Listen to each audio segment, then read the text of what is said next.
નમસ્કાર દર્શક મિત્રો, મહારાષ્ટ્રની અંદર વિધાનસભાની ચૂંટણીના પરિણામો આવી ગયા છતાં પણ હાલમાં અત્યાર સુધી મહારાષ્ટ્રના સીએમ તરીકેનું નામ સસ્પેન્ડ છે.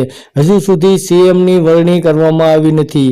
તો હાલની અંદર એનડીએ ગઠબંધનને મહારાષ્ટ્રની અંદર બહુમતી મળી છે, જેમાં સૌથી વધારે સીટો મળી હોય તો ભારતીય જનતા પાર્ટીને મળી છે, ત્યારબાદ શિવસેના એકનાથ શિંદેને અને ત્યારબાદ એનસીપી અજીત પવારની પાર્ટીને મળી છે. તો હાલમાં મુખ્યમંત્રી કોણ બનશે તે નિર્ણય હજુ સુધી થઈ શક્યો નથી. હાલમાં મહાયુતિની પણ બેઠક 2 વખત બોલાવવામાં આવી હતી, તે રદ કરવામાં આવી છે અને ત્યારબાદ દિલ્હીની અંદર 2જી તારીખે એનડીએ ગઠબંધનની બેઠક યોજવામાં આવશે, જેમાં સૌ પ્રથમ એનડીએની અંદર ભારતીય જનતા પાર્ટીના વિધાયક દળના નેતાની પસંદગી કરવામાં આવશે અને ત્યારબાદ ફરીથી મહાયુતિની બેઠકનું આયોજન કરવામાં આવશે.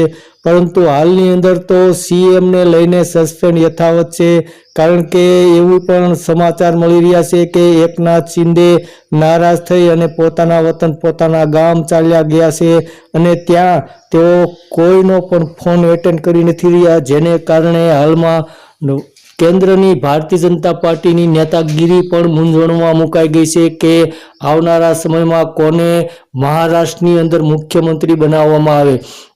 તો હાલની અંદર એવા સમાચાર મળી રહ્યા છે કે કદાચ સૌથી વધારે મેજોરિટી એટલે સૌથી વધારે સીટો ધરાવતી ભારતીય જનતા પાર્ટીના મુખ્યમંત્રી બને તેવા પણ સમાચાર મળી રહ્યા છે. પરંતુ જો એકનાથ શિંદેને મહારાષ્ટ્રના મુખ્યમંત્રી નહીં બનાવવામાં આવે તો એકનાથ શિંદે નારાજ થઈ અને કંઈ પણ કરી શકે તે પણ હાલમાં જોવામાં આવી રહ્યું છે, જેને કારણે હાલમાં કેન્દ્રની અંદર વડાપ્રધાન નરેન્દ્ર મોદી અને ગૃહમંત્રી અમિત શાહ સાથે બેઠક ઉપર બેઠક થઈ રહી છે અને એકનાથ શિંદેને મનાવવાના પ્રયાસો થઈ રહ્યા છે. તો દર્શક મિત્રો, આવનારા સમયની અંદર જોઈએ કે 2જી તારીખે જે એનડીએ ગઠબંધનની અને મહાયુતિની બેઠક યોજાવાની છે, તેમાં મહારાષ્ટ્રના સીએમ કોણ બનશે તેને લઈને હાલમાં ચર્ચા થશે. તો આવનારા સમયમાં જાણવા મળશે કે મહારાષ્ટ્રના સીએમ આગળના કોણ હોઈ શકે. ધન્યવાદ દર્શક મિત્રો.